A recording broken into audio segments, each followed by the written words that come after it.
Jaafe mee tokkoffaa irratti akkuma siin jee maaliif piraanki sana obboleettii teetii wajjin gochuun barbaachise? Ajnabiyyaan namni biraa wajjin piraanki sana eega hojjetuun hirsirraan oolin piraanki sana nama biraatti hojii godhuun hin ta'u. Maaliif piraanki kana obboleettii teetii wajjin godhuu filatte? Okay, bareeda gaafii bareedaadha. Jechuma namaa takka mooqeeqa namaa jalaa walaba ta'uudhaafin isa duraa irratti obboleettii tiyya filadha. Maaliif jennaan? Dubartiin biraa ajnabiyyi. Akkaan fadhatte jechuudha akka aruuza fakkaatutti ajnabiyyaa jechuudhaaf hin danda'u. Obboleettii tiyya immoo obboleettii tiyya. Hojii dalaguun hin danda'a jechuudha. Garuu hoomii tana jala walaba ta'uudhaafin ani duraan dursee obboleettii tiyya filadha. Akkam gizee jettu? Ani ajnabiyyaan takka ammoo dubartiin biraa naaf halaali akkam fedhetti aruuza san fakkeessee hojjechuudhaaf, footoo hojjechuudhaaf, harka irra kaayachuudhaaf, itti maramuudhaaf naaf halaali ajnabiyyaan dubartiin biraa. Halaaliin. Obboleettiin tiyya. Obboleettii ta'e siif halaali. Haaya. Obboleettii ta'e aruuza kiyyaa koottaadhaa guyyaa borusaa sagalirra neegaa aruuza kiyyarraa nafinaa jettee obboleettii ta'e fuudhuun osii fayyama maare. Eka piraanki sanitti hin baane. Obboleettii tiyyanarraa obboleettii tiyyaa aruuza fuudheetiin jira mabruuk naan jaadha. Warri naa gammaddanillee galatoomaadha. Fuudheetiin jira itti obboleettii ta'e immoo jechuun obboleettii ta'e boodarra maqaa dhooyte malee akka fuute nutti himte. Nuti immoo maashaallaa hojii haa bulchuu jennee jirra. Rabbi umrii hojii sinaa dheereessu lama ta'a ciisaadha. Sadi ta'a kaadhaa siin jaan namni irra guddaan koomintii jalatti. Immoo obboleettii ta'eeti namni akkas jaanii san. Obboleettii haadha takka abbaa takka irraa dhalataniin akkasni jaaniire. Akkami kunuun ni ta'a.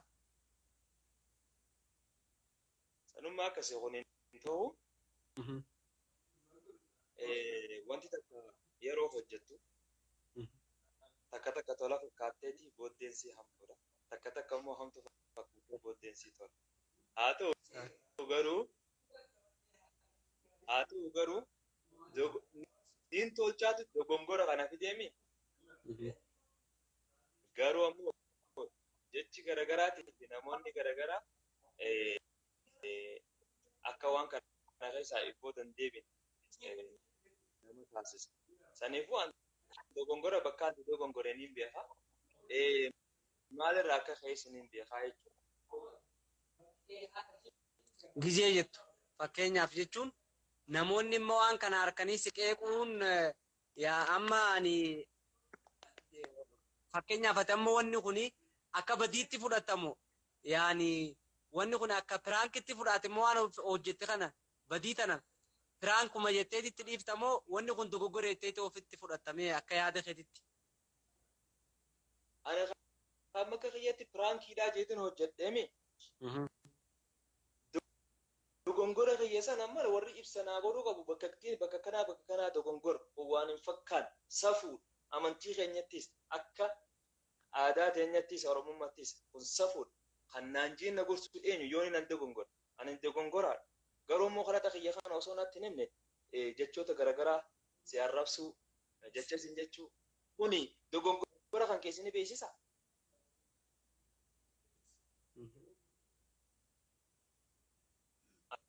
Ani haga amma piraankiidhaa jeetiin fudhadha. Garuu immoo dogongora hoggaa amma akkanatti hoggaa sirraa faa dhagu namoota biraatiraas dhagu obboleettii tan ta'e niin fuudhe jettee piraankii irratti hojjechuu hin qabduudha.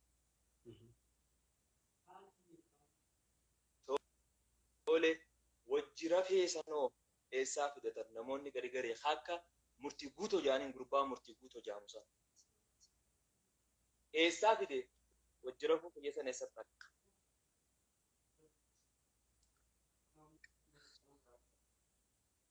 Wallahi sila ani akka kiyyatti immoo murtii guutoo saniis silaa sii fideetumaan wanna silaa gaafatuu ni barbaaddu gaafatta ammoo amma ati kan nama tokkotti hawaasni hundi sitti mufachaa jira. Nama 800 nu ilaalaa jira. Hawaasni hundi gartee qeeqa jibbiinsaas haa ta'u, qeeqa jaalalaatis haa ta'u, hundi isaanii si qeeqaa jiru. Leennoo piraanka hojjechuu keetitti miti.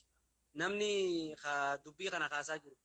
Jaafeen akkamitti obboleettii isaatii irratti fuudheetiin jiraa jee piraanka hojjetaadha. Amma ka dubbii kaase. Akka yaada kiyyetti, akka hubannoo kiyyetti. Ani akka kiyyetti immoo murtii guutoo saniis silaasii fideetumaan wanna silaa gaafatuu ni barbaaddu gaafatta. Ammoo amma ati kan nama tokkotti hawaasni hundi sitti mufachaa jira. Nama 800 nu ilaalaa jira. Hawaasni hundi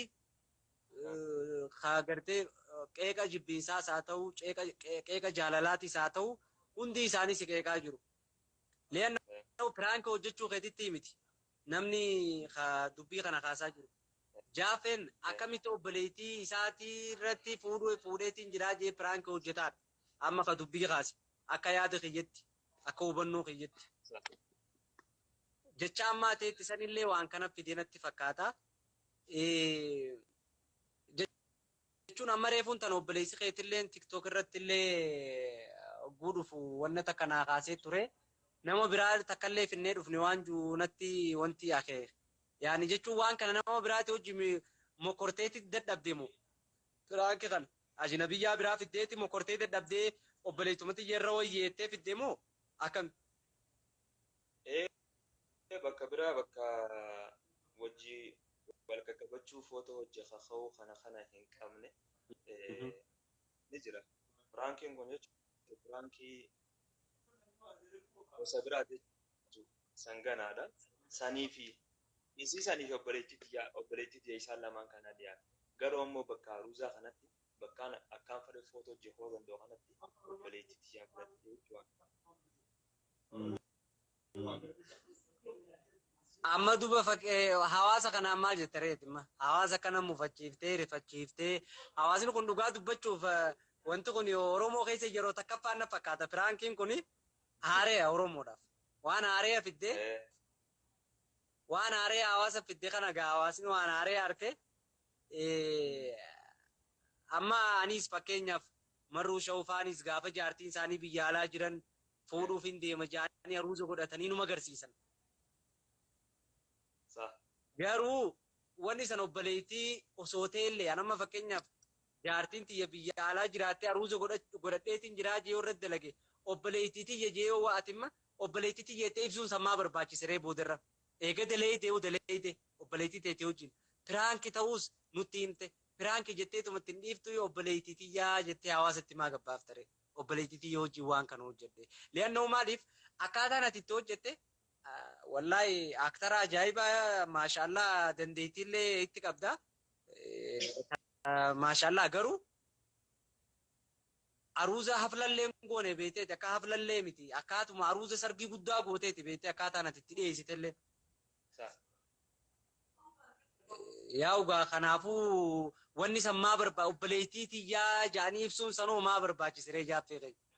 Dhugaa sanee bakka sana amma dubbiin ajandaa bakki irraa godhameeru naaf gala. Ani amma bakka sana akka keenyatti wanti hin jireef jechuudha.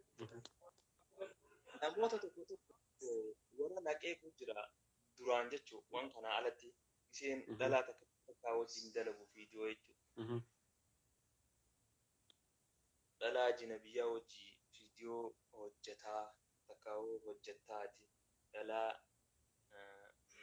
ni jira ni beektaa mire kunni waan hin taane sirrii miti dhorkaadha akka shari'aattis dhugaadha akkasuma waan kanarraa walaba ta'uudhaaf isii filadhee ergaan isii filadhee hojjedhes maqaa isii ta'uu wanti na barbaachise akka uummanni daawwatu kun namni ilaalu kun akka nama biraatti hin hubanne obboleettii isaatii taakana tarkarraa kaayyate hojjee keetuun obboleettii isaatii akkasitti haa hubatu malee ajnabiyyaa hojjee kana lallaaqatee hojjetee akkasinarraa hin hubatiniifin nin tolchaaf jechuudha. Garuu ammoo tollee fayyaa namtu seenaaf deebi. Ati immoo jechuma namaa jalaa ba'uu fi kana hunda rakkattee jechuudha jaaffee keenya. Jechuma namaa jalaa hin baafi wallahi viidiyoo sana eegaan fixee bihee booda fiddee bisee booda bakka tan akkasiin godhuu qaba kaameraamaanota annaa banaa jeeni itti deebi bakka san akkasitti keessa buusee jechuudha bihee. Duuba tarabbii yoo jaafeera nyaatiin kun nama xiqqoo diini ani masirrallee hin beeku diini jecha ilma namaa kanatti waa takkaan si yaadachiisa. Nabi Muusaan yeroo du'aa'ii kadhatu kophaa bee gaafa uummata keessaa kophaa buusan Nabi Ibraahim moo Nabi Muusaadha. Yaa Rabbii kiyya jecha ilma namaa je waa takkan si kadhadhaa jeen jecha ilma namaa jalaa na baasii jennaan Rabbiin deebii inni deebisee fanuu ilma namaa jalaan baaneedhaa mire. Duba obboleessa kiyya kana hundi osoo beektu jechi ilmi namaa waan akkasii hin godhu. Mi'arra waa ta'e waa daleedde namni uumaa akkasii godhee. Eenyu waa si godha boo waluma raafachuu yoo taate malee. Ilmi namaa yoo waa si godhee si arrabsa. Haa ta'u garuu rabbiin kee ilma namaa kana caalaa sitti dallana. Gaafa maanuu isaa tuyte. Nama akka feete yoo arrabsite nama akka feete yoo muufachiifte. Lianna'u hojii keetii irratti namni sitti muufate waan ta'eef yuutuubiin hojii keeti nama hundaatu hojjeta yuutuubii hojii kee irra namni si muufate haqi namaa afaa fuutee nama ganaa deemtee wanti gahetu immoo nama kana hunda caalaa rabbii agartee sitti muufatu. Rabbii keetii sanuu maal yaaddire rabbii dhiironni kun daangaa yookaan akka rabbiitti rabbiin karabbiyoonni cabsaa'ee jettee yaadne akkuma ilma namaa kana keessan dhufne rabbiyoo. Gaafiin kee bareeda. Laal akkuma namni jechaa ture beektaa akka namni nan komanne arraba namaa jalaa hin ba'a. Ammaasis rabbiilleen akka narra laalleen ta'a. Jechaa osoo akkana masmara kana eeggachaa deemtuutu masmarri ati yaadiin kabajii tokko ka eegaa ati hojjette booda namni sirra dhaqqabee sitti himu tokko si bahaa beeku. Ani amma kanaan namu osoo akkaan afaan namaatis hin buune akkaan rabbii kiyyaa wajjinis wal hin dhabne jehee osoo deemuutiin dogongorri eessa dhufe obboleettii fuudhuu tanaa jechuudha. Obboleettii fuudhee jechuudha. Bakka tanaa bira isinillee bakka ittiin fina qomattanees. Kanaa jechuudha. Garuu kun dogongoraan ani itti yaadin anna dhufaa sin eegin kan eegaan awwaan kana gabbaase booda argee jechuudha. Kanammoo ani daawwattoota xiyyaas ta'ee kana jala jirus kana ta'ee kana beekuu fi kana hin beekne jidduu hundaa'u dhiifamaan gaafata. Garuu ammoo warra jechan taane fi afaan dhadheeratu akkasuma warra poostii jechaa hin jirre jirate hojii marree hojjetu saniif silaa isaan saniif jechuun silaa fuudheetiin dhugaa saniin garsiisuu barbaadaa silaa maali rabbiin nagaa bara saniitis rabbiin nagaa fata ilmi namaa nani gaafata garuu ammoo laki laal jaafe laal jaafar amma kasii miti namoonni akkuma siinjee sabar ilma namaa kana wanta akkasiimu Oromoo ta'e tana keessattuu joorma amma guddaan kunuu jalaan baane jireenya isaatti dhabee wayyaaniin shororkeessummaan farrajdee bakka agartanii namni isa kana qabee nuufite qarshii hangana kan hinaaf jaanii haadha isaa tan ta'in haadha isaati jaanii dirree du'aa keessaa dullatti qabanii maqaa isaa hunda akkasii ka Oromoo tanaa jecha qabsoo Oromoo ta'e jecha balleeffame har'a jooroo arrabsaatuma jiranii bara. Garuu joorkeeyoonii fi carqii darbee aboo jara kana laal immoo ofitti qabateetuma jara kana walitti gadhiise. Amma walitti gadhiisuun isaa kun bara Oromoo bakka deemtu wallaaluurraa yaani namni kun akkas jechuudha. Ati samma galata namarraa eeggatu osoo hin taane yookaan agartee ammoo akka ammaati jettu kana an silaa maarreen godhee garsiisaa miti. Amma waan silaa badii taame dura badii ta'e ofitti fudhu tokkoffaa irratti keessi hin ju'an hawaasa kee kana dhiifama gaafadhu. Lammaffaa irratti waan poosti goote sana yoo viidiyoo lakkiin kaasullee keessa taate footoo piroofaayila keetirra jiruu fi agartee barreeffamaan gaammaa barreessite san hunda kaasiin siin jaa. Viidiyoos yoo kasitti tolu taate yoo kaaste gaariidha jeetii yaada. Kanarratti waan jettu jii dhiifamallee gaafadhu ni gabaabsina. Hawaasa muufachiifte kan. Rakkoon qabu ani wallahi waan hawaasa mufachiisaa takka ammoo durarratti rabbii keetillee astaghfirullahi laazim jii rabbii keetillee dhiifama gaafadhu lammaffarratti hawaasa sadaffarratti obboleettuma teessanuu dhiifama gaafadhu maas lammaffaa. Yoommoo kagartee waliin beeytanii hojjettan taate haalosaanan allaa waalam. Yoommoo isii duubaa piraankisan ka hojjettan taate isillee dhiifama gaafadhu lammaffar maaliif liyyannoo isummaan ummaan tana yoo miidiyaa kanarratti agarte akkaataa ammaa tireefuu jettesan ka jaaffeen obboleettii isaa fuudhee jaaffeen obboleettii isaatti hojii rafee maal jedhamne akkasitti afaan hin taane yoo deessu san amma isummaan yoo nama miidiyaa hordofu taate kaa agartu taate amma akkaan harkutti mijoon ijoollee dhalleedha. Isummaan yoo argitu taate yookaan hiriyoonni sitti himu taate hamilee caba ni rifatti. Namni yoo amma boru namni keenya ni beekta waan ittiin hamilee nama cabsuu barbaada. Sigalee kanaafuu isillee dhiifama gaafadhu hawaasa kanallee dhiifama gaafadhu isaanillee waan maxxansan akka kaasan rabbiif jecha maqaa rabbiitiin gaafanna amma boodallee akka maxxansinee maqaa rabbiitiin gaafanna dhiifama gaafadhu dura. Okay, rakkoon qabu warra sagalee fayyadagaa jiru hunda haazala jirus kaganaa dhaga'us kan sagaleen geessus bakkaan badii tiyya bakkaan balleesse hubadheetiin jira galatooma keessattuu namoota osoo nan arrabsin osoo jecha naan hin jiin jaafaraati bakka kanaati bakka kanatti dogongorte silaa bakka tana akkana godhuun qabdu naan jettanii natti maatutan hundaa'u galatoonfachaa asumaanoo walumaa galattuu dhiifamaan isin gaafadha. Warri ammoo waan hin jirre itti idaatanii poosti godhatan ati barreesse malee yoo rabbiin si balleesse malee maqaa ilmi namaa si hin balleessu poosti godhaa guyyaa guutuu godhaa godhanis akkasii asumaanoo jechuun silaa liinkii sana irratti hin ergine. Mee namni murti guutoo barqaamisni keekunis adii bakki kee baagiraawundiin keetis adii koomentumaa harkutti hin jiru kan ufaarsuu fi kan warrabsu jidduu. Kana godhime.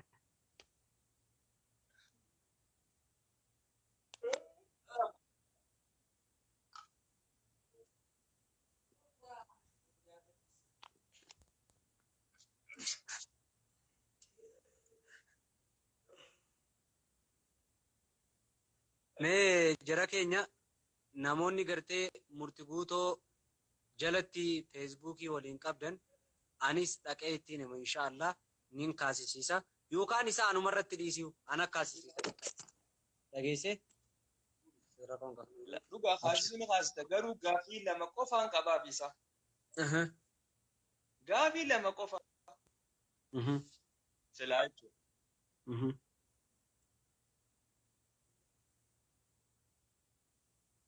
Aye. Oh, Safwan, welcome. Aya, maal jechuun ifeeta? Mee Safwan kootu seen. Safwan kootu seen. Safwan murti guutootti illee sheer godhi. Mee kootu seen. Okay, ol harkiseetiin jira. Eshi, si ergeetiin jira Safwan kiyya. السلام عليكم. وعليكم السلام ورحمة الله. ممكن نجي أوجب. فيارا صفوان جرتو. هاي عروضة كم يأتي دكوا دانكو بوينه. وين بتكاروزا جرا. أيه.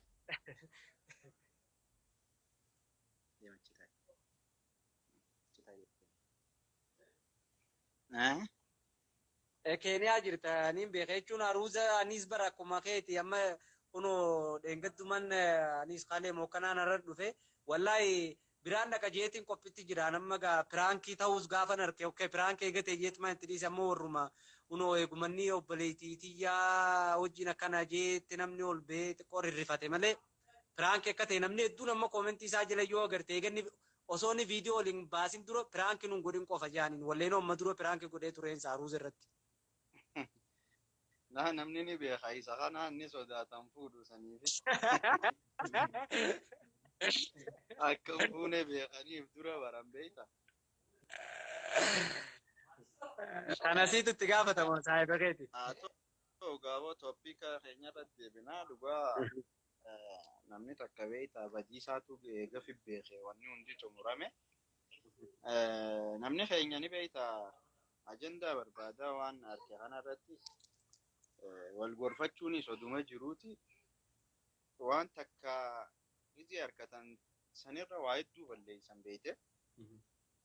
Waa hedduu balleessan kana keessa waan namni kun gaariis ni dalagaa niis ni dogongora malaayikaa miti ilma namaati. Ilmi namaa ni tolchaasi ni balleessaasi. Haa ta'u garuu namni kun yoo badii gartee bikkanni badiitti qabu badiinsaa akkana jaanii wal gorsanii gartee badiirraa wal qabu bareedaadha. Haariya badii tanarratti ammaas badii biraa walii ta'an nama kanaas aarsanii namni kun akka waan biraatis deebi'ee waan inni jeesaniis waraabbatanii haariyan maxxansanii hedduu wal miidhuu fedha namni keenya kun waan maaliif akkanaan beeku. Haa ta'u dhugaadhaa piraankiin ni dalagamaa ni hojjetamaa miidiyaa akka hawaasa biraattis ni dalagamaa. Garuu ammoo haa ta'uti Jaafar waan balleessees ni qaba waan balleessa kana garuu fuudhanii miidiyaa irra baasanii kan beekuu fi kan beekne jidduu gartee biyya guutuu waliin ga'urra isa akkana liivillee qoban naqanii haa wajjin garee guruppii ta'anii yoo wanni kun nurraan fakkaatu nuti akkana nama akkanaatii jaanii gaa wal gorsanillee bareedaa ture. Ammas gaa inninis dogongoree warri isa wanta godhe saniis dogongora bikka lamaa seenne amma ummata saniis gartee bikka silaa isa gorfattan akkana goote jetteeni haareetti ammas isaanuu dogongora isaanii keessaa baastee haareetti dogongora kanaas sirreessita beekee ammas. Meeshaa bu'aan kiyyaa asirratti jechuun waan takka dubbiteeti fakkeenya murtii guutoo faanii saataatu ijoollummaan taanu amma akka inni jeetti isa dura maxxansee yaa obboleettii fa'aa wajjin maarree teejee fakkeenyaaf riiba fa'aa keessa fidee fakkeenyaaf mee waan san dubbatuun isaaf namoonni isa fakkaatanillee wanti hundi gaariidha meeree duba Safwaan. Murtii guutoo gaalagaa miti ijoollee teenya obboleessa keenya nama nuus beeku Jaafarillee numa beeka. Alagaa miti garuu ammoo murtii guute nuti raayinu akkasii akka amma gaa barreeffame san ta'uu hin qabu maaliif nama nutuu dura ilaallu nama jabaadha.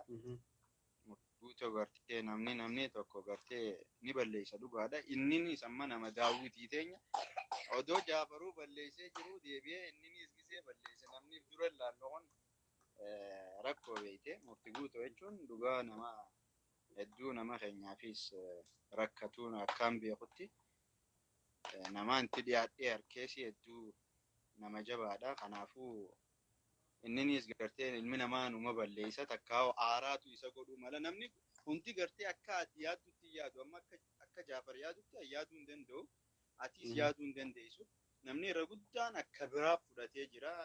Wanni kun dhugaadha akka aadaa teenyaattis akka amantii teenyaattis obboleettii gartee bifa saniin akkasitti hayyamamaa miti gartee.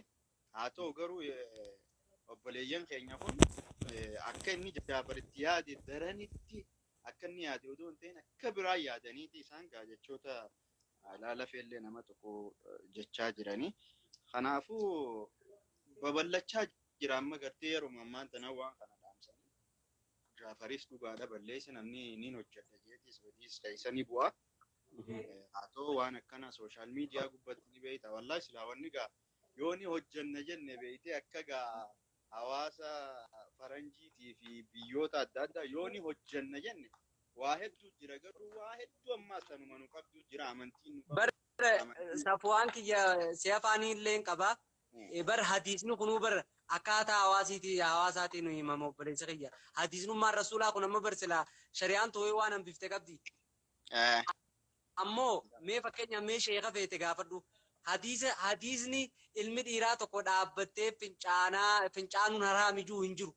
Garuu fincaan najisa waan ta'eef yoo sirra bu'e goggooyfadhuu jira malee dhaabbadhuu fincaanii dirqama yookaan taa'ii fincaanuun irra filatamaa waan ta'eef malee wanni haraami yookaan agartee diliin sirratti deemtu hin jiru jechuudha dhaabbattee fincaante.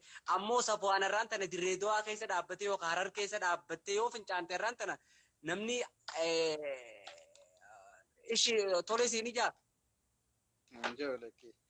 Haaloo saalan garuu immoo wanti kun lakkee kanaa dhaabbadhaaf hin laalle akkaataa hawaasaatiin wanni hundi deemamaa jechuudha barbaadeetu waan ta'etti san irratti firaankii isaatu hatta shari'ummaanu. Dhugaa keeti wanni hundi gartee akkaataa naannoo ati jiraattuu fi hawaasa keessa jiraattuuti. Saniifuu akka amantiittis wanni kun nu biratti baratamaa miti wanni akkanaa hin jiru amantii keessaas. Akka hawaasummaa biyyattis namni kun gisee waa dalagu waa hedduu ofirraa laaluu qabda. Wallaahi waa hedduu jira wanni daleenu.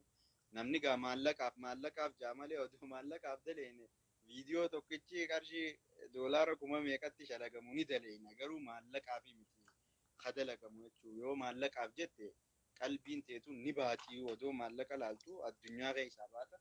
Diina keenya kabajnaa deebii diina sheekkootuma keenya warra kabajaa qabu kana kabajna duraan dursee waan hin taane dalaguun nuti nuufis isaaniifis gaarii miti. Maaliif isaanuu bikka silaa daawaa biraa ittiin dalagan gartee yeroo isaanii fuunee nurratti dalagan hoggaasan isaanillee rakkoo keessa buusnaa jechuudha. Akkasitti namni waa hunda asirraa laaluu qaba. Maatiis ni ilaaltaa jireenya hawaasa keessa jiraattuutis.